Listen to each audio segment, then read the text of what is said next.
હસી જવાથી અને હટી જવાથી ઘણા બધા પ્રોબ્લેમનો અંત આવી જાય છે.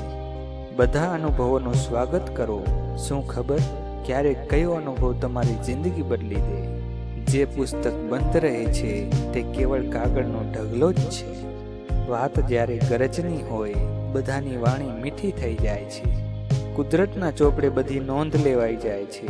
માનવીની દાદાગીરી, જો હુકમે કે હોશિયારી જ્યાં સુધી એના પોણ્યા હોય ત્યાં સુધી ચાલે છે.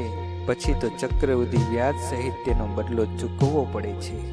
પ્રતીક્ષામાં જે મજા છે એ પ્રાપ્તિમાં નથી. દુનિયામાં બધું જ કિંમતી હોય છે, મળ્યા પહેલા અને ગુમાવ્યા પછી.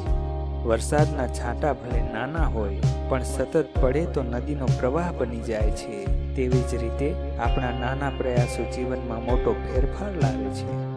શિખામણના 100 શબ્દો કરતાં અનુભવની એક ઠોકર વધારે અસરકારક હોય છે.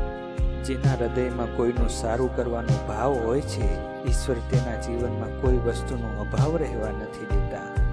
આ દુનિયામાં કોઈ તારું નથી એવું ભગવદ્ ગીતાનું કહેવું છે, અને એ વાતમાં કંઈ ખોટું નથી એવું જિંદગીના અનુભવનું કહેવું છે. એ લોકોની કદર કરવામાં મોડું ના કરશો જે જિંદગીના દરેક વળાંક પર તમારો સાથ આપે છે.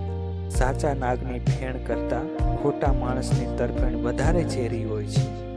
જીવનમાં ગેરસમજ રાખવી એ ભૂલ કરવા કરતાં પણ વધુ ખતરનાક છે. માણસનો ઘમંડ જ એની બરબાદીનું કારણ છે. સત્ય મૌન રહે તો સૌ પૂજે છે, અને સત્ય બોલવા લાગે તો સૌ ધ્રુજે છે. સફળતા માટે તો સંઘર્ષ જ કરવો પડે, બાકી કિસ્મત તો અકસ્માત અને સટ્ટામાં જ કામ લાગે.